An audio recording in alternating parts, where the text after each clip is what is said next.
My topic is one of the most important topics I have in my personal life, but not just to me, but to thousands of people who attend school or work at El Paso and live in Juarez. Every day, thousands of students and workers crosses the four international bridges in El Paso to get to school or work. Even though it's a huge sacrifice because of the long lines in the mornings, the time you spend in the lines plus the weather, these three factors make standing in the outdoor very hard and even dangerous for us. One of the most trending issues of the international bridges are the congestion and the wrong way that exists in the bridges of international crossroads between Ciudad Juarez and El Paso. At the same time, cause different social, economic, and environmental conflicts.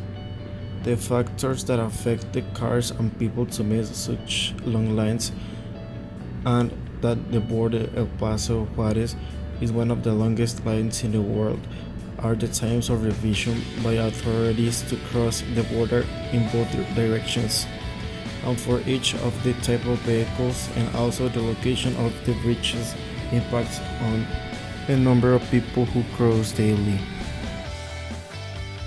El Paso is known for having an extreme weather. In other words, in summer it's too hot and in winter it's too cold. This means that it's an everyday double struggle. People who live in Juarez must deal with the border post school or work. This means that it's a top of responsibility for all the students and workers whose crossing every day is in their daily basis.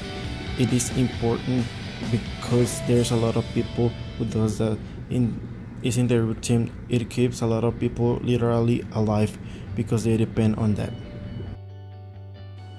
People living in both cities is somewhat beneficial because there are people who go to spend money in Juarez living in El Paso and people who go to spend money in El Paso living in Juarez.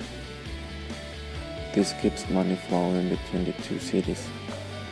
El Paso is a different city almost out of Texas because it's a frontier with Mexico, and people decide going to party, have fun, and go to visit family and friends between the two cities, which keeps Juarez and El Paso connected.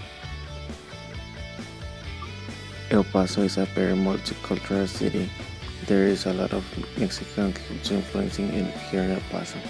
This means that we all know to listen to Fernández de las Mañanitas. Being bicultural means a lot to me because I feel heaven in both cities. I have my family, friends, and a significant other city in Juarez, which means that I learn a lot of things from different kind of people, such as being open-minded and accept the human diversity and freedom that exists here in the US. Both countries have taught me different things. For example, here in El Paso I learned to be a professional student in school since I get here in my sophomore year in high school. I learn English, which is going to help me in my personal and professional life. I learn American culture, which is the nationality I was born with. And I experience what is being an American citizen. I have a privilege as American, something that I had never experienced in my whole life. Over there in Juarez, I met to God because my grandma took me to church since I was a child, and I know about God thanks to her. It is one of the most important aspects in my life. I became a confirmation coordinator and my life changed completely. What is taught me respect for others because I was raised over there, and my family taught me to develop my personal values. That is one of the hundreds of reasons I will be always thankful with my family in Juarez. Juarez also taught me to be humble and brave because I have met people who is extremely humble and thankful with what they have. Despite of all the violence and crime that occurs in Juarez, in my opinion, is a magnificent city and nobody should be afraid of living or at least visit someday the city. I will always appreciate Juarez and El Paso because of what these two cities have taught me throughout all my life. Both cities built me what I am today, and I'm glad of it. Now I'm going to interview two people, a student and a worker, who cross the border every day in order to get to school and work, making that sacrifice, and see what is the difference of the opinion that they both have about crossing the bridge daily. Let's start. What is your name? My name is Jose Salcido. How long have you been crossing every day? I have been crossing every day for about 2 years. What is the major struggle of doing it?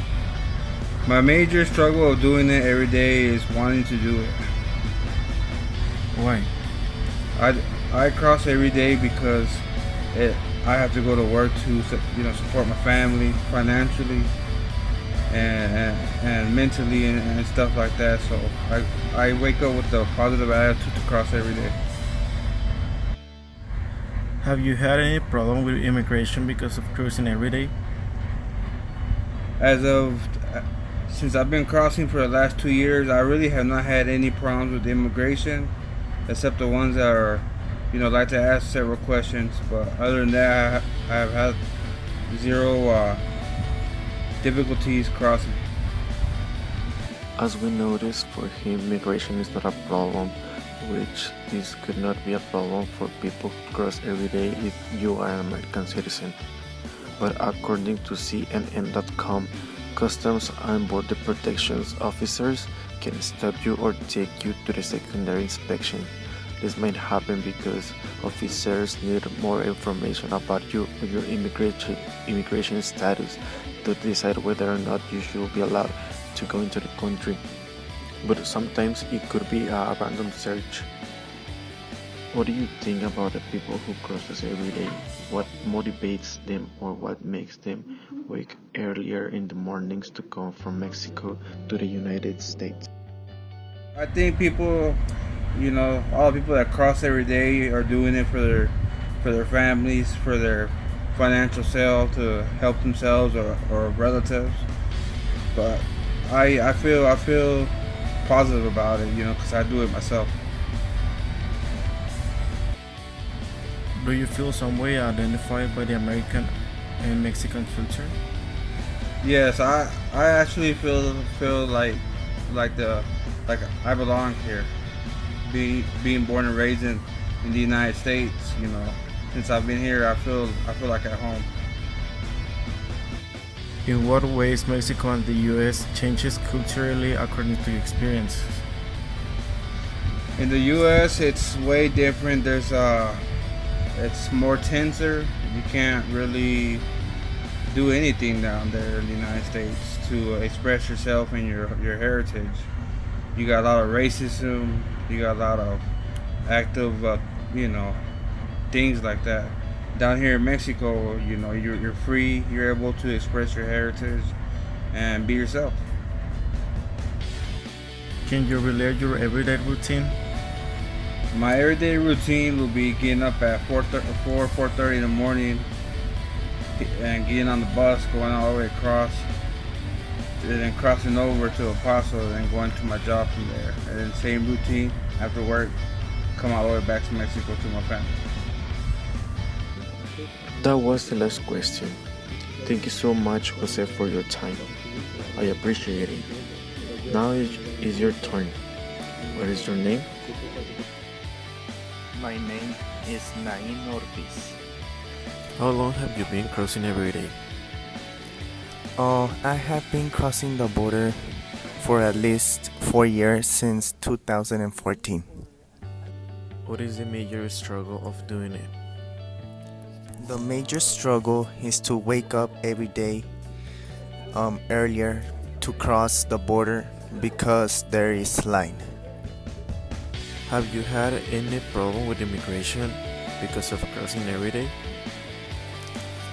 Usually I don't get problems crossing every day because I'm an American citizen.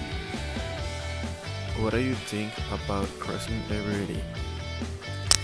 Usually, I think it's very, very hard because of waking up early, walking every day, but at the end, it's gonna be worth it. Do you feel somewhat identified with the Mexican American culture? If yes, how? Yes, I definitely have Mexican and American culture because my parents are from Mexico and I'm an American. Usually, I have studied since middle school in the United States and lived in Mexico. That's two different cultures. That's why I'm bilingual, and that's it. In what ways Mexico and the US changes culturally according to your experiences? First of all, my roots are from Mexico, and I study here at the United States, and I cross every day, and the education is very different from Mexico and the US. That's why I come here and study to have a better opportunity, a better job at the end of my education. Relate your everyday routine. My routine starts by waking up, taking a shower, dressing, and coming to school. Usually, I eat breakfast in the bridge because there's line. After getting to school, I study, go to class. After doing some homework, I go back to the line and go back home. That's my daily routine. This is the end of the interviews. Thank you, Nain, for expressing your experiences. Now we all can imagine what crossing every day is, the different opinions and the point of view and the struggles that two different people experiences in their daily basis. Thank you for your attention.